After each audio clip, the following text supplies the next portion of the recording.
복음은 섬김이다 라는 제목으로 하나님의 말씀을 증거하겠습니다. 여러분, 제가 매번 설교할 때마다 설교 제목의 첫 단어는 뭡니까? 복음이죠. 복음.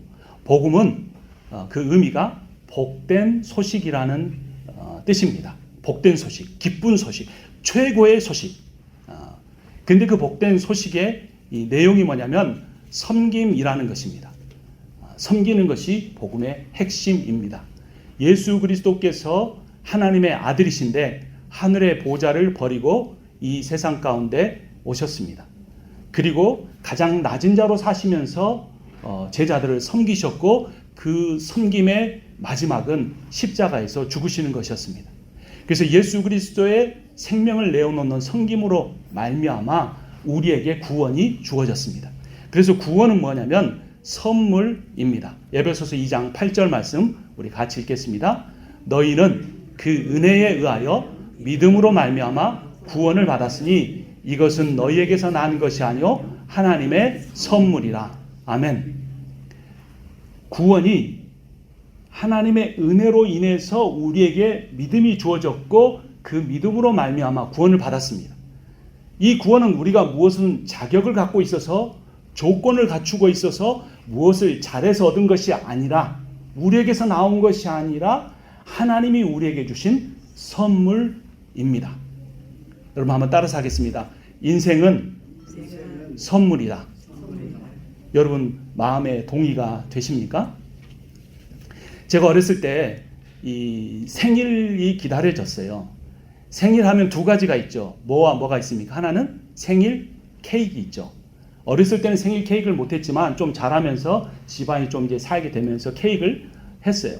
근데 그 케이크보다 더 기대되는 것은 뭡니까? 선물이죠. 선물. 제가 유튜브에 쇼츠를 이제 찍어서 올린 게 있는데 지난번 파더스데이에 저희 아들이 준 옷, 또 제 아내가 준 티셔츠를 입는 장면이었어요. 그래서 그것을 올렸더니 많은 사람들이 좋아요를 눌러줬습니다. 사실 제가 쇼핑몰에 가서 주고 사면 크게 비싸지 않은 것이지만 그 선물의 포장지를 뜯을 때 설레임이 있고 또 이 옷의 색깔이나 모양이나 이것을 제 아내나 어린 아들이 생각하면서 고민해서 골랐구나 라고 할 때 그 선물이 기쁨이 되는 거죠. 여러분, 선물은 왜 받습니까? 제가 그 선물을 사기 위해서 돈을 지불하나요? 그렇지 않습니다. 그냥 주는 거예요. 제가 뭘 잘했기 때문이 아니라 그냥 아버지라는 이유로 또 남편이란 이유로 그런 선물을 받으면서 사랑의 관계가 확인이 되면서 마음이 기쁜 것입니다. 그런데 구원도 이와 같습니다. 구원이 뭐라고요? 하나님의 선물입니다. 선물. 그런데 그 구원만 아니라 우리가 죽어서 가는 천국만 아니라 우리의 인생이 선물이다 라고 여러분 동의가 되십니까? 귀천이라는 시가 있습니다. 천상병이라고 하는 시인이 쓴 시인데요. 제가 한번 읽어보겠습니다. 나 하늘로 돌아가리라. 새벽빛 와 닿으면 쓰러지는 이슬 더불어 손에 손을 잡고 나 하늘로 돌아가리라. 노을빛 함께 단둘이서 기슭에서 놀다가 구름 손짓하면은 나 하늘로 돌아가리라. 아름다운 이 세상 소풍 끝내는 날 가서 아름다웠다 라고 말하리라. 여러분, 시인데도 아멘이 나오죠. 네. 어르신이 소천하시면 뭐라고 하십니까? 돌아가셨다. 이 한국인의 정서에는요, 이 세상이 출발점이 아니고 내가 온 곳이 있고 그것이 하늘이라는, 하나님이 계시는 곳이라는 정서가 우리 마음속에 있습니다. 그래서 성경에서는 하나님이 한 분이라는 의미로 하나님이라고 하지만 옛날 번역에는 하느님이라고 되어 있는데 그 하느님은 하늘님에서 리을이 탈락한 겁니다. 그래서 저 하늘에는 이 온 세상을 지으신 이 하나님이 계신다는 그런 정서가 우리들 가운데 있었습니다. 근데 여러분, 세상이 어떤 분은 고해라고 했습니다. 고난의 바다다. 괴로운 일 많다. 힘든 일 많다. 어려운 일 많다. 어렸을 때는 공부만 잘하면 되는 줄 알았는데, 대학만 들어가면 되는 줄 알았는데, 대학 때는 직장만 들어가면 되는 줄 알았는데, 직장 생활하면서는 결혼만 하면 될 줄 알았는데, 결혼하고 나서는 자녀만 낳으면 될 줄 알았는데, 자녀 낳고 나서는 잘 키우면 될 줄 알았는데, 이 자녀 학교 보내고 직장생활 하게만 하면 되는 줄 알았는데, 결혼만 시키면 될 줄 알았는데, 계속해서 우리의 마음을 때로는 졸이고 안타깝게 하고 때로는 기쁘게 하는 그런 인생을 사람들이 돌아보면서 막막한 바다에서 혼자 항해하는 외로움도 있고, 때로는 큰 풍랑이 이렇게 일어나서 그 배를 붙잡고 살려달라고 외치는 힘든 마음이 우리의 인생 가운데도 있을 때가 많다라는 겁니다. 그런데 여러분, 한국 드라마를 보면요, 또 유행가 가사를 보면 대부분 뭐에 관한 거냐면 사랑에 관한 겁니다. 근데 그 사랑에 관한 드라마나 이 유행가의 가사의 대부분은 이루어지지 못한 사랑입니다. 그래서 그 사랑을 만났는데, 나의 가슴을 뛰게 하는 사랑을 만났는데 그 사람과 결혼하지 못해서 부모가 반대하거나 직장이 없거나 무슨 문제가 생겨서 결혼하지 못하고 결혼하게 되는 그 과정이 계속해서 드라마로 나오면서 우리가 손바닥을 치면서 안타깝게 여기기도 하고 기뻐하기도 합니다. 근데 우리는 어떻습니까? 우리가 결혼해서 가정을 이루었습니다. 또 요즘에 그 인기가 많은 한국 드라마에 보면 산부인과, 종합병원의 산부인과 이야기인데요. 산부인과는 두 가지가 공존하는 것입니다. 아이가 태어나는, 새 생명이 태어나는 것, 또는 수술하다가 또 그 산모가 죽기도 하고 아이가 죽기도 하는 그러한 공간입니다. 어떤 산모는 불임이 오랫동안 돼서 시험관 아기를 가지려고 몇 번이나 했지만 아이가 생기지 않아서 절망하는 사람도 있었습니다. 그래서 겨우 아이를 갖고 있었지만 또 유산하면서 힘들어하고 눈물을 흘리는 사람도 있었습니다. 그런데 우리에게는 자녀가 있지 않습니까? 때로는 나를 힘들게 하고 내 걱정거리가 되기도 하고 또 나의 기쁨이 되기도 하지만 그 자녀가 우리의 인생의 선물입니다. 내가 사랑해서 결혼한 배우자가 때로는 내 속을 썩이기도 하고 오랫동안 살아왔지만 내 마음을 이해해주지 못해서 안타깝고 아쉽고 때로는 미울 때도 있지만 그 배우자가 내 인생의 선물입니다. 그리고 몇십 년이 후딱 지나가 버리는 이 인생이 힘들고 그 끝이 어떨지 모르고 때로는 염려도 되고 걱정도 되지만 그 인생이 선물이라는 겁니다. 오늘을 기뻐하면서 살라. 당신이 오늘 아침에 시작한 오늘은 어제 마지막 숨을 거두면서 누군가가 그토록 누리기를 원했던 내일이었다라는 그러한 내용도 있습니다. 오늘 하루가 선물이라는 겁니다. 그래서 The best present is present라고 하는 말이 있습니다. 우리 인생의 최고의 선물은 바로 지금 이 순간이라는 겁니다. 물론 염려도 있습니다.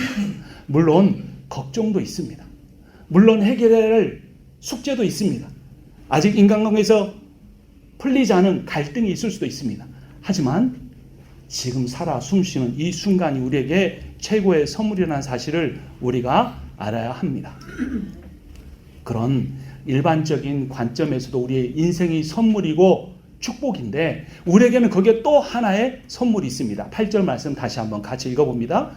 너희는 그 은혜에 의하여 믿음으로 말미암아 구원을 받았으니 이것은 너희에게서 난 것이 아니요 하나님의 선물이라. 인생도 선물인데 배우자도 선물인데 자녀도 선물인데 또 하나의 선물이 있어요. 어떤 선물입니까? 하나님이 우리에게 베풀어 주신 구원입니다. 이 구원이 어떤 것입니까? 9절 같이 읽겠습니다. 행위에서 난 것이 아니니 이는 누구든지 자랑하지 못하게 함이니라. 10절도 같이 읽습니다. 우리는 그가 만드신 바라 그리스도 예수 안에서 선한 일을 위하여 지으심을 받은 자니 이 일은 하나님이 전에 예비하사 우리로 그 가운데서 행하게 하려 하심이니라. 아멘. 구원으로 끝나는 것이 아니라 이 구원의 선물을 우리 하나님이 그냥 주신 것이 아니라 그 구원을 받고 우리가 구원받은 우리의 인생의 목적이 있는데 하나님이 우리를 뭘로 지으셨냐면 만드신 바라라고 합니다. 이 만드신 바라라는 단어가 헬라어로 뭐냐면 한번 따라서 합니다. 포이에마. 포이에마라는 이 헬라어는 고대 이 그리스에서 최고의 예술가가 만든 여러 작품 중에 이 작품은 내가 절대로 버리지 못하고 나의 혼을 담은 것이니 나와 똑같은 것이다라고 말할 때 그 하나의 유일한 작품을 걸작품 포이에마라고 합니다. 여러분, 하나님께서 우리를 그냥 구원하신 것이 아니라 불타는 불구덩이 속에서 타가는 나무를 끄집어내서 그치는 것이 아니라 그 나무를 깎고 다듬고 닦아서 하나님이 최고의 걸작품, 예술품으로 만들기를 원하십니다. 여러분 오른손을 가슴에 대고 한번 따라 세우세요. 나는 하나님의 걸작품이다. 아멘. 한번 크게 해보세요. 아멘. 여러분은 제가 보기에도 하나님이 만드시는 또 만들어 가시는 최고의 걸작품이십니다. 근데 그 걸작품의 목적이 뭐냐면 우리는 그가 만드신 바라 그리스도 예수 안에서 선한 일을 위하여 지으심을 받았다라고 말합니다. 선한 일, 하나님의 일. 이번에 집회를 여는 일, 그 집회에 예수를 아직 알지 못하는 사람을 초청하는 일, 누군가를 위해서 기도하는 일, 내가 누군가를 위해서 차를 한 잔 대접하는 일, 교회 예배당을 내가 의자를 정리하고 식사를 준비하는 일, 그 모든 일이 선한 일입니다. 예수 그리스도를 만나서 구원을 선물로 받고 그 구원의 의미가 자신을 최고의 걸작품으로 만들기 위함이고 선한 일을 위함이라는 걸 깨달은 한 여인의 이야기가 오늘 본문에 나옵니다. 마태복음 26장의 이야기입니다. 이 여인은 예수님에게 이런 일을 합니다. 6절, 7절 말씀 함께 읽겠습니다. 예수께서 베다니 나병 환자 시몬의 집에 계실 때 한 여자가 매우 귀한 향유 한 옥합을 식사하는 예수의 머리에 부으니, 이 한 여자 이름이 없습니다. 근데 요한복음에 보면 이 여자는 나사로의 누이인 마리아라는 사실을 알 수 있습니다. 근데 이 여인이 어떤 일을 했습니까? 예수님의 머리에 무엇을 부었어요? 매우 귀한 향유 한 옥합. 이 옥합은 옥으로 만든 그릇인데 이 정도 사이즈입니다. 여기에 물이 많이 안 담기죠. 근데 여기에 가득 담긴 그 향유가 있었는데 그 향유를 어떻게 합니까? 예수님의 머리에다가 부었습니다. 한글 성경은 매우 귀하다라고 했는데 영어 성경에 NIV나 ESV에 보면 expensive, very expensive라고 합니다. 그러니까 그냥 귀하다는 게 아니라 엄청나게 비싼 겁니다. 여러분 이 한 컵에 비싼 향유를 향수 같은 기름을 여기에 가득 채우면 얼마쯤 할까요? 여러분이 한번 생각하는 최고의 값을 얼마를 부를 수 있겠습니까? 성경의 다른 곳에 보니까 300데나리온이라고 합니다. 1데나리온은 노동자가 하루 일해서 받을 수 있는 품삯입니다. 그러면 적게 잡아서 노동자가 하루에 얼마쯤 받을까요? 100불. 그러면 300데나리온이면 얼마입니까? 3만 불입니다. 여러분 작은 돈입니까? 큰 돈입니까? 큰 돈이에요. 이 조그만 옥합에 담긴 이 향유가 얼마나 귀한 것이면 3만 불짜리. 한국 돈으로 하면 4만 4,500만 원. 어마어마한 돈입니다. 그걸 어떻게 했어요? 예수님의 머리에다가 부었습니다. 그런데 상황 자체도 굉장히 좀 황당한 상황입니다. 예수님이 뭐하고 계셨어요? 식사하고 계셨어요. 고대 유대인들은 이렇게 의자에 앉아 식사하지 않았습니다. 바닥에 앉아서 약간 쿠션 같은 거 옆으로 약간 기대면서 먹어요. 제가 단기 선교를 중동 지역으로 갔을 때 실제로 그렇게 먹는 환경에서 음식을 대접받아 본 적도 있습니다. 또 이 사람은 여자였어요. 여자가 유대인 남자들이 함께 식사하는 곳에 성큼성큼 오는 것도 쉽지 않은 일이었습니다. 그런데 향유옥합을 깨뜨리더니 예수님의 머리에다가 다 부어버렸습니다. 여러분이 만약 이 식사의 현장에 있었다면 어떻게 반응하시겠습니까? 할렐루야!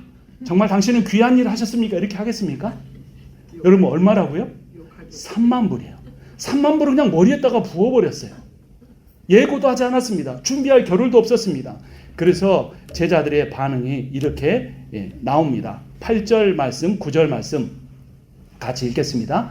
제자들이 보고 분개하여 무슨 의도로 허비하느냐? 비싼 값에 팔아 가난한 자들에게 줄 수 있었겠도다. 예. 여러분 제자들의 반응이 어떻게 느껴지십니까? 정당한 것입니다.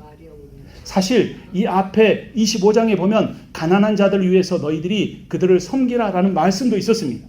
제자들의 말처럼 그것을 비싼 값에 팔아 3만 불에 팔아 4,500만 원에 팔아 가난한 사람들에게 나눠줄 수 있는 겁니다. 1년치 연봉에 해당되는 돈이었습니다.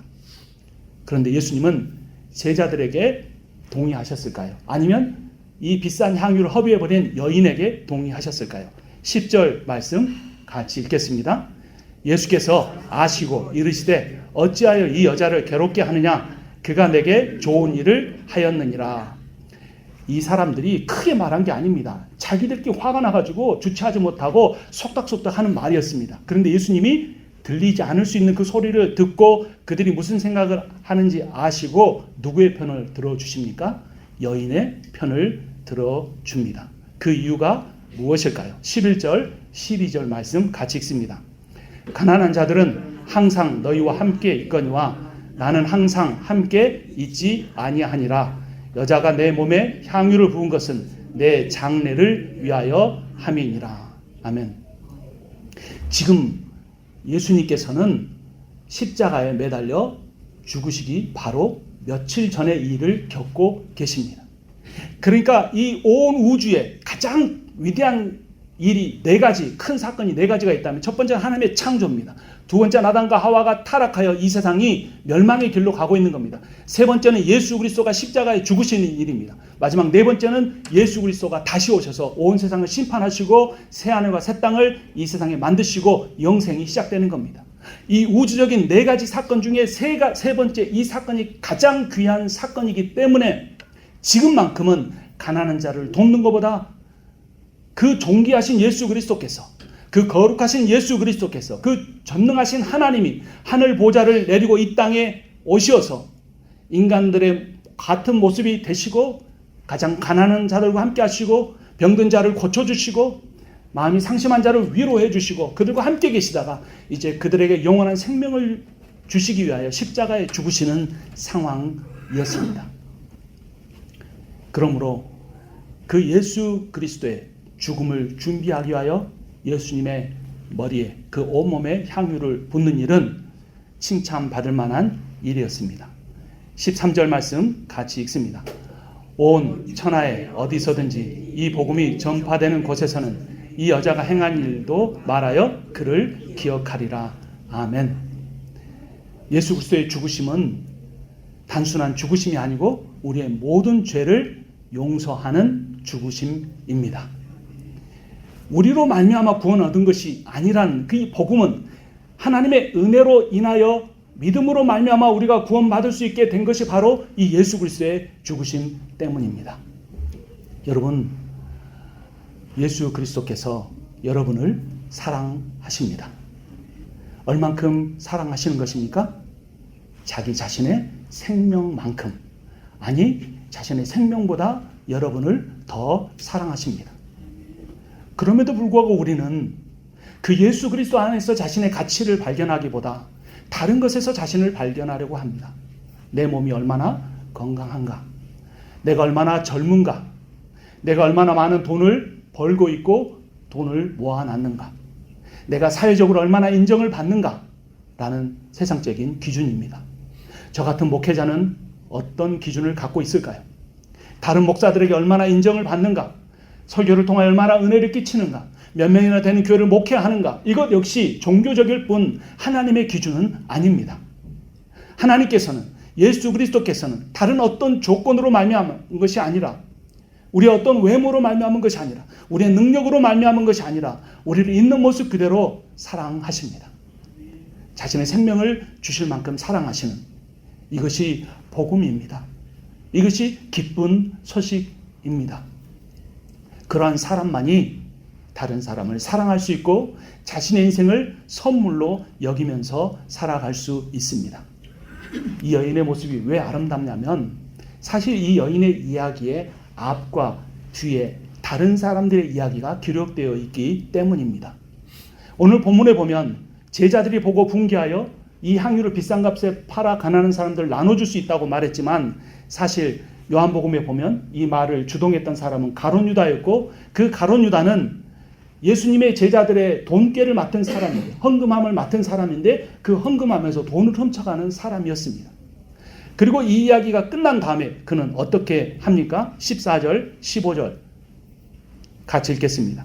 12 중에 하나인 가룟 유다라 하는 자가 대제사장들에게 가서 말하되 내가 예수를 너희에게 넘겨주리니 얼마를 주려느냐 하니 그들이 은 30을 달아주거늘 그가 그때부터 예수를 넘겨줄 기회를 찾더라. 가룟 유다가 붕괴한 이유는 다른 사람에게 말하는 것은 그것을 팔아서 가난한 사람을 나눠준다는 것이었습니다. 근데 사실 속마음은 어떤 생각을 가지고 있었던 겁니까? 그 여인이 향유옥합을 팔면 그것이 돈깨 안으로 들어올 것이고 그 돈깨 안에 들어온 것을 훔쳐서 자기의 욕망을 채우려고 했던 것입니다. 결국 이것도 저것도 다 무산되자 가룟 유다는 예수님을 제사장 무리에게 팔아버립니다. 이 제사장 무리의 이야기가 오늘 본문에 제일 처음에 나와 있습니다. 2절과 3절 같이 읽겠습니다.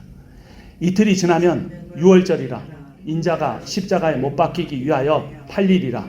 대제사장들과 백성의 장로들이 관정에 모여 예수를 흉계로 잡아 죽이려고 의논하되 밀란이 날까 하노니 명절에는 하지 말자라고 말하고 있었습니다.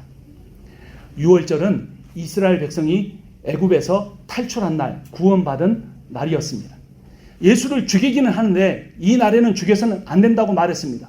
왜냐하면 그때 로마와 안디옥과 온 세계로 흩어져 살던 디아스포라 된 유대인들이 다 이 예루살렘으로 몰려들기 때문에 그때 예수가 죽게 되면 이 예루살렘에 큰 밀란이 일어날 수도 있었기 때문입니다. 그런데 하나님께서는 이미 예수 그리스도를 유월절에 죽게 하시려는 의도를 갖고 있었습니다. 이스라엘 백성이 이집트에서 나올 때 그 이집트 안에 있는 장자, 짐승의 첫 새끼까지 다 죽었습니다. 그런 어린 양을 잡아 그 어린 양의 피를 문선주에 발라놓은 집은 죽음의 천사가 넘어갔습니다. 넘을월 해서 유월절이 된 것입니다. 이제는 하나님께서 예수 그리스도 자신의 독생자를 세상에 보내주시고 그분을 유월절 어린 양으로 죽게 하시고 그분의 피로 말미암아 그 피를 믿는 자들에게 죽음의 천사가 뛰어넘어 영원한 생명을 주려고 하시는 겁니다.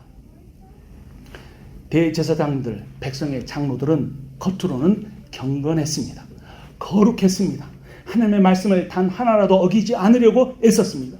그러나 자신의 의로움으로 자신의 헌신을 통해 구원에 이르려고 했고 그래서 예수 그리스도를 십자가에 못 박았습니다. 흉계를 가지고 있었습니다. 그런데 이 사실보다 더 안타까운 것은 예수님의 제자 중에 한 명인 유다가 그 제사장들과 결탁해서 예수님을 십자가에 매달려고 하는 겁니다. 그런데 단 한 여인 마리아 그녀만큼은 예수님을 진심으로 사랑했습니다.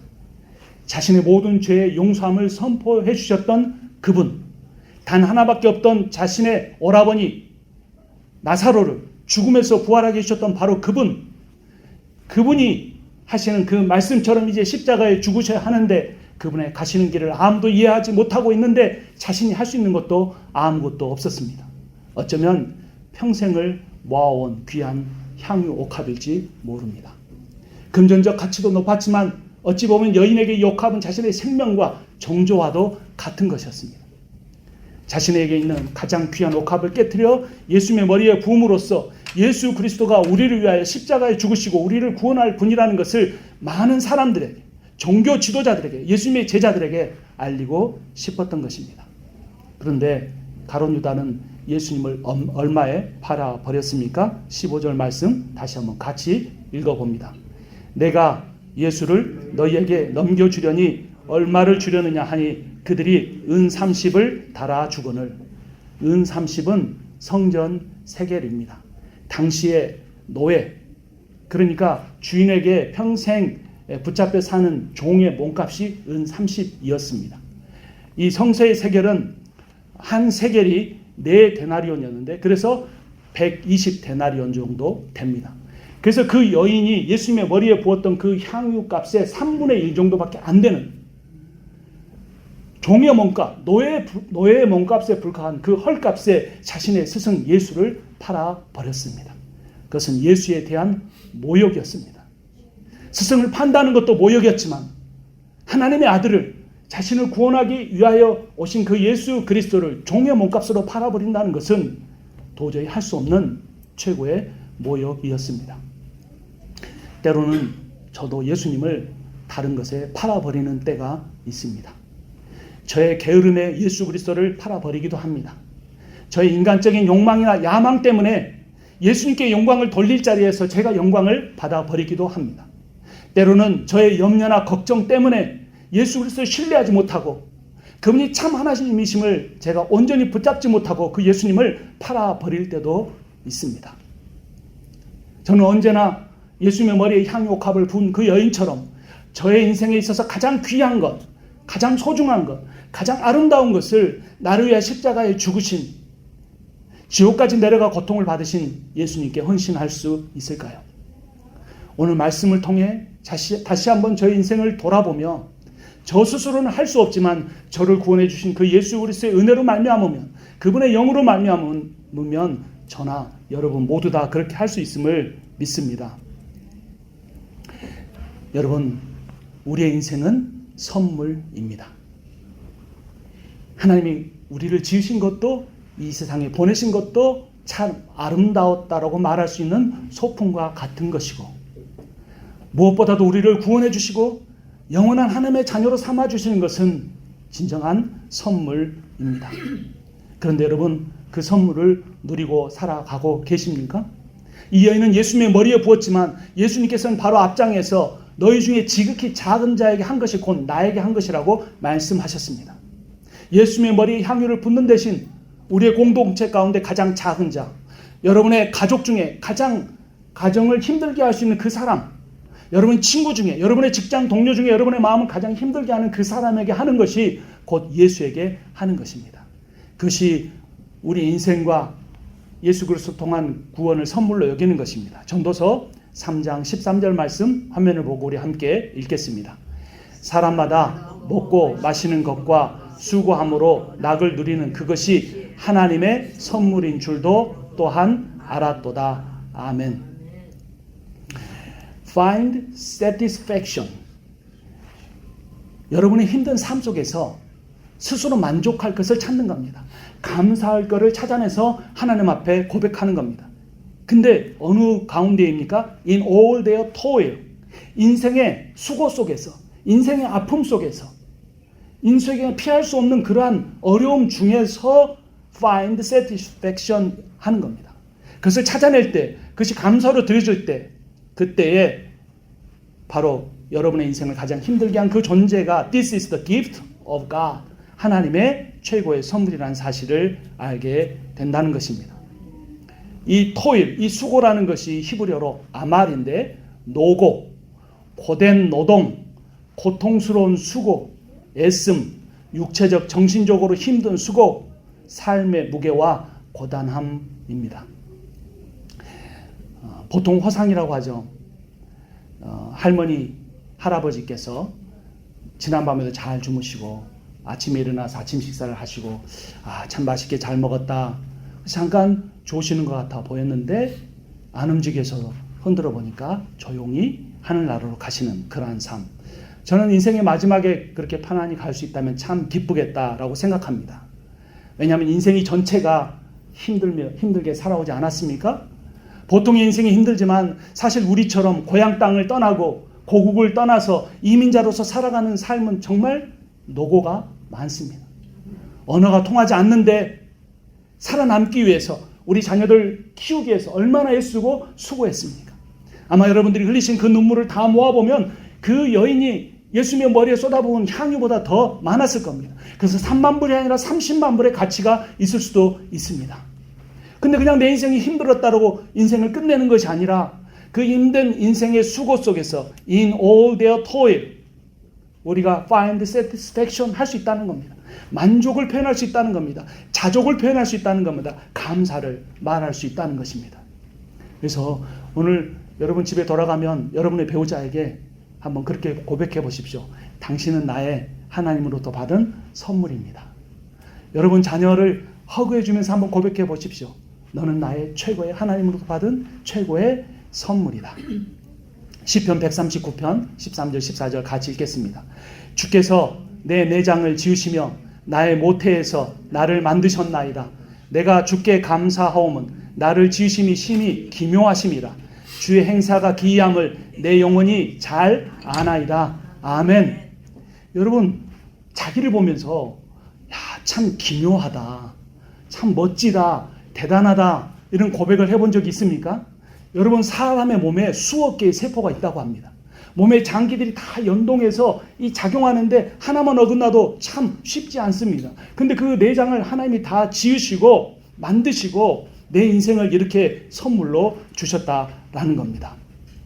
나에게 그런 마음을 가질 때 다른 사람의 인생에 대해서도 기뻐하고 감사하고 찬양할 수 있습니다.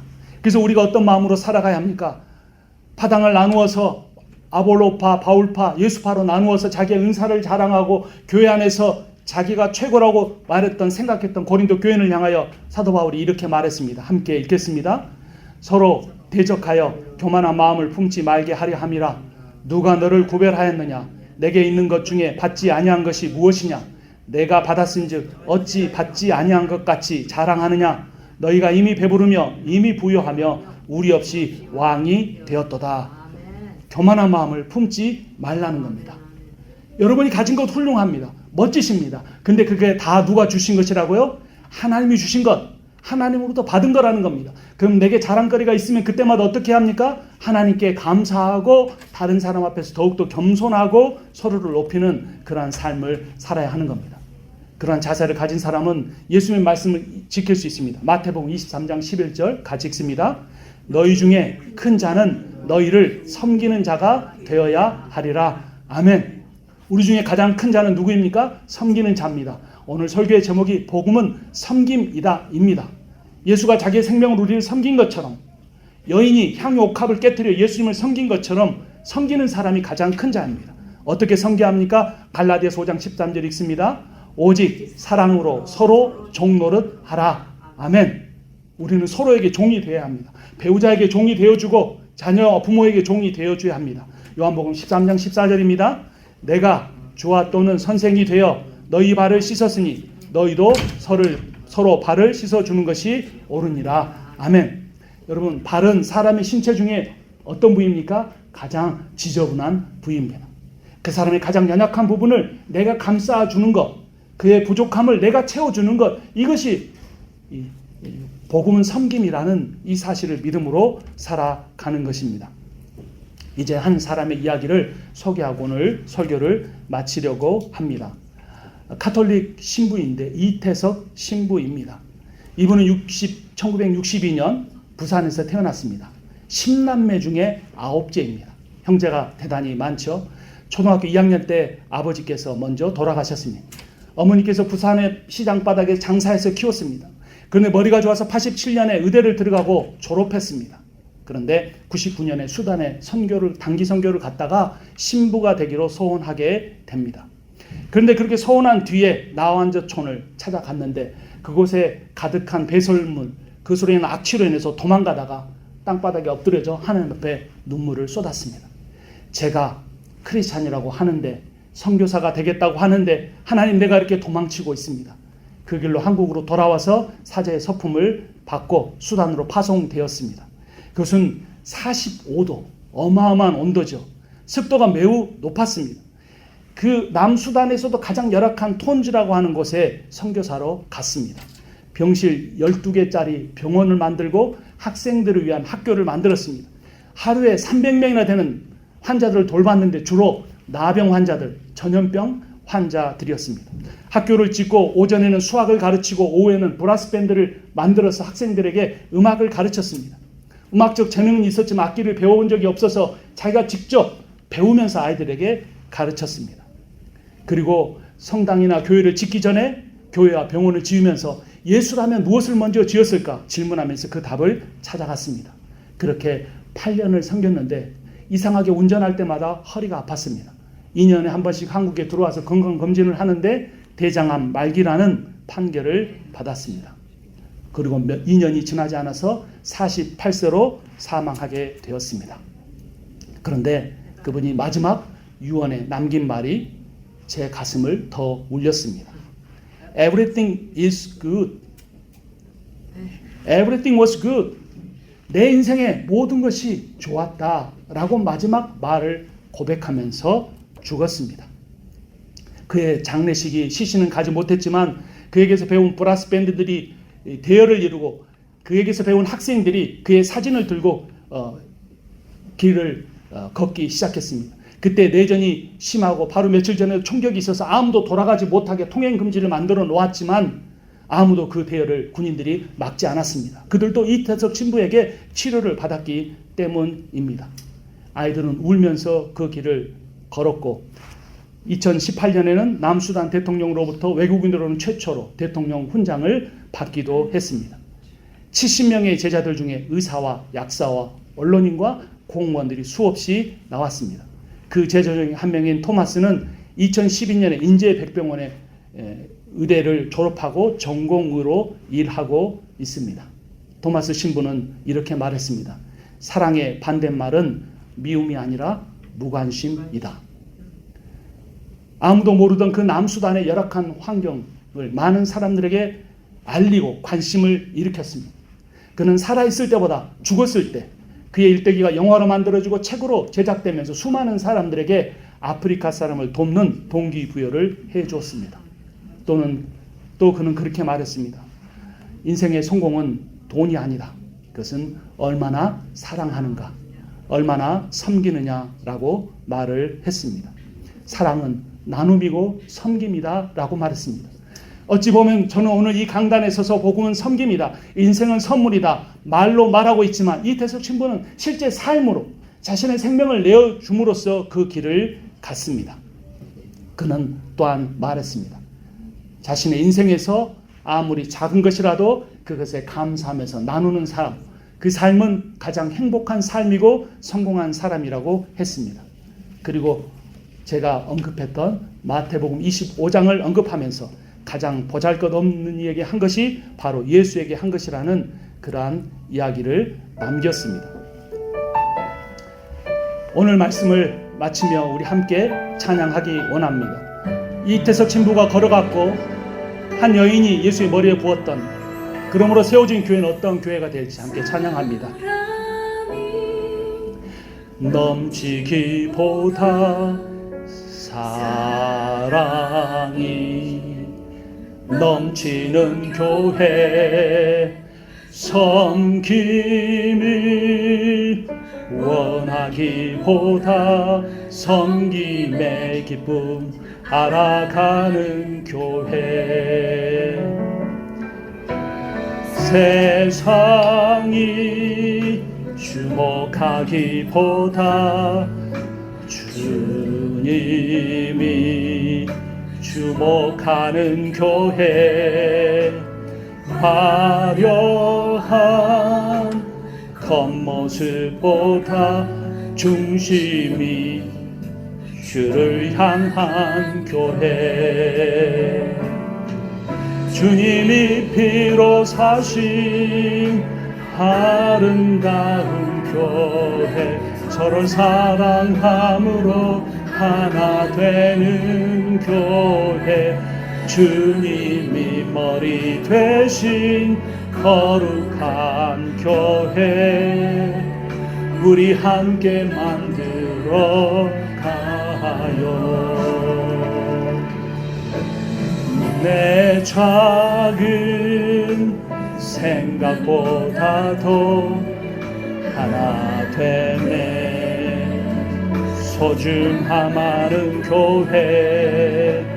세상에 알려지기보다 서로가 서로를 깊이 아는 교회. 주님이 피로 사신 아름다운 교회, 서로를 사랑함으로 하나 되는 교회. 주님이 머리 되신 거룩한 교회, 우리 함께 만들어 가.